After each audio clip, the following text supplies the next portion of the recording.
வணக்கம் நண்பர்களே, நம்ம சேனலுக்கு உங்க எல்லாரையும் வரவேற்கிறேன். முதல் முறையா நம்ம சேனலுக்கு வர்றவங்களுக்கு ஒரு சின்ன அறிமுகம். இங்க சிக்கலான விஷயங்களை கூட ரொம்ப எளிமையா புரியுற மாதிரி விளக்குவோம்.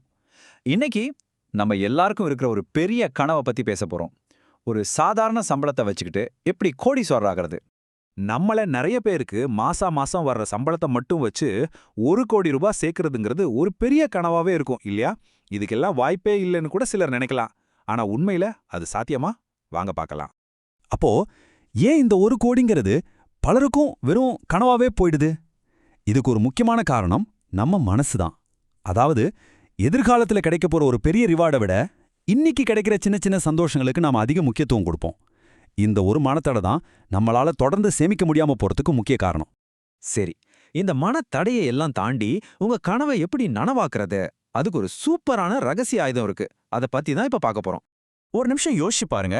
உங்க ரிட்டையர்மெண்ட் பணத்தை கிட்டத்தட்ட 4 மடங்கு, அதாவது 400% அதிகமாக்க முடியும்னு சொன்னா நம்புவீங்களா?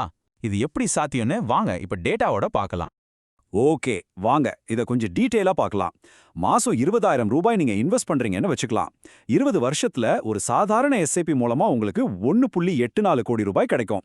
ஆனா அதே முதலீட்டை ஒவ்வொரு வருஷமும் வெறும் 8% அதிகப்படுத்தினா போதும். பாருங்க, அது 3.18 கோடியா மாறுது.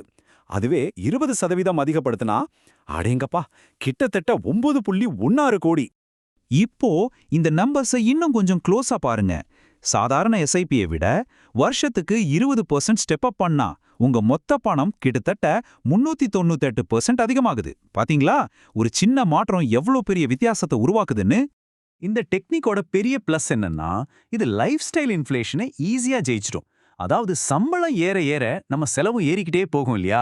அதை தடுத்து சேமிப்பை ஆட்டோமேட்டிக்கா இது அதிகப்படுத்துது. ஸ்டெப் அப் எஸ்ஐபி மாதிரி பவர்ஃபுல்லான வழிகளை யூஸ் பண்றதுக்கு முன்னாடி உங்க ஃபினான்ஷியல் ஃபவுண்டேஷன் ரொம்ப ஸ்ட்ராங்கா இருக்கணும். அந்த ஃபவுண்டேஷன் இல்லாம நீங்க கட்டுற எந்த செல்வ மாளிகையும் சீக்கிரமே சரிஞ்சிடும். நீங்க உங்க இன்வெஸ்ட்மெண்ட் பயணத்தை ஆரம்பிக்கிறதுக்கு முன்னாடி இந்த 3 விஷயமும் கண்டிப்பா செஞ்சிருக்கணும்.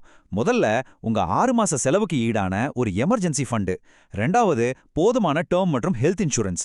3வது ஒரு சிம்பிளான இன்வெஸ்ட்மெண்ட் போர்ட்ஃபோலியோ. சரி, போர்ட்ஃபோலியோனா என்னமோ பெருசா நினைக்காதீங்க. ரொம்ப சிம்பிளான ஆனா பவர்ஃபுல்லான ஒரு போர்ட்ஃபோலியோ இதுதான். 50% நிஃப்டி 50 இண்டெக்ஸ் ஃபண்ட் உங்களுக்கு ஸ்டேபிளான வளர்ச்சியை கொடுக்கும். 30% ஃப்ளெக்ஸி கேப் ஃபண்ட் இன்னும் கொஞ்சம் அதிக வளர்ச்சிக்கு உதவும். மீதி 20% டெப் ஃபண்ட் அல்லது பிபிஎஃப் மாதிரி பாதுகாப்பான திட்டங்கள்ல போடுறது உங்க பணத்துக்கு ஒரு சேஃப்டி மாதிரி. இது வளர்ச்சியும் பாதுகாப்பையும் கரெக்டா பேலன்ஸ் பண்ணும். இந்த ஃபவுண்டேஷன் ஐடியாஸ் உங்களுக்கு யூஸ்ஃபுல்லா இருந்துச்சுன்னு நம்புறேன். இது மாதிரி இன்னும் நிறைய விஷயங்களை விளக்கமா தெரிஞ்சுக்க மறக்காம நம்ம சேனலுக்கு சப்ஸ்கிரைப் பண்ணுங்க. தேவைப்பட்டா இந்த ஃபவுண்டேஷன் பத்திய பகுதியை மட்டும் திரும்ப ஒரு தடவை பாருங்க. அப்போதான் மனசுல நல்ல பதியும். இப்போ நம்ம 1 கோடி ரூபாய் பயணத்துல நம்மள தடுத்து நிறுத்தக்கூடிய 5 பொதுவான தவறுகளை பத்தி பார்க்கலாம். இந்த டிராகன்களை நாம கண்டிப்பா ஜெயிச்சே ஆகணும். முதல் மற்றும் நம்மள நிறைய பேர் செய்யற பெரிய தப்பு தள்ளி போடுறது. அடுத்த மாசம் பார்த்துக்கலாம்னு நீங்க சொல்ற ஒவ்வொரு தடவையும் காம்பவுண்டிங் மந்திரத்தை மிஸ் பண்றீங்க. கடைசியில பார்த்தா இதனால பல லட்சங்கள், சில சமயம் 1 கோடி ரூபாய் கூட உங்களுக்கு நஷ்டமாகலாம். 2வது டிராகன் பீதி. அதாவது மார்க்கெட் விழும்போது ஐயோ நம்ம பணம் போச்சேன்னு பயப்படுறது. நிறைய பேர் இந்த நேரத்துல தான் உங்க எஸ்ஐபியை நிறுத்திடுவாங்க அல்லது பணத்தை எடுத்துருவாங்க. இது ரொம்ப பெரிய தப்பு. இத ஒரு சிம்பிளான உதாரணத்தோட புரிஞ்சுக்கலாம்.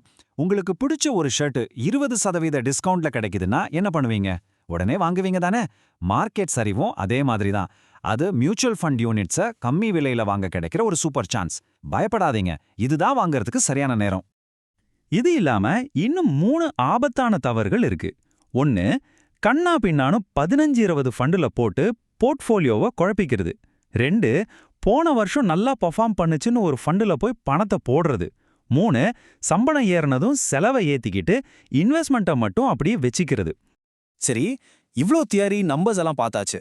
ஆனா நிஜ வாழ்க்கையில இது சாத்தியமா? வாங்க இதை செஞ்சு காட்டின ஒருத்தரோட கதையை பார்க்கலாம். இது கண்டிப்பா உங்களுக்கு ஒரு பெரிய இன்ஸ்பிரேஷனா இருக்கும். பெங்களூர்ல இருக்கிற ஒரு டெக்கியோட கதை தான் இது.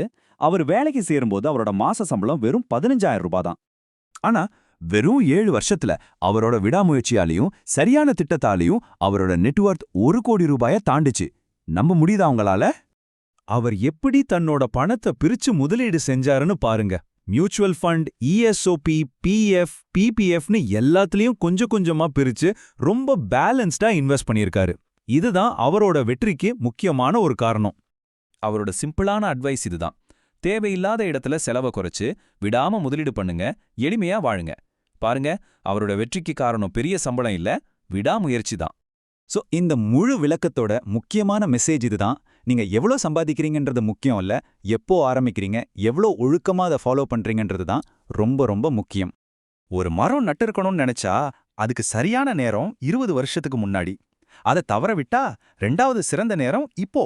தள்ளி போடாதீங்க, இன்னிக்கே தொடங்குங்க. உங்களோட ₹1 கோடி கனவு நீங்க இன்னைக்கு எடுக்க போற ஒரே ஒரு சின்ன ஸ்டெப்ல தான் ஆரம்பிக்குது. உங்களோட முதல் ஸ்டெப் என்னவா இருக்க போகுது? எமர்ஜென்சி ஃபண்ட் ரெடி பண்ண போறீங்களா, இல்ல முதல் எஸ்ஐபி ஆரம்பிக்க போறீங்களா? நீங்க என்ன முடிவு எடுத்திருக்கீங்கன்னு கமெண்ட்ல சொல்லுங்க. உங்க பயணத்தை ஆரம்பிங்க. இந்த விளக்கத்தை பொறுமையா பார்த்ததுக்கு ரொம்ப நன்றி.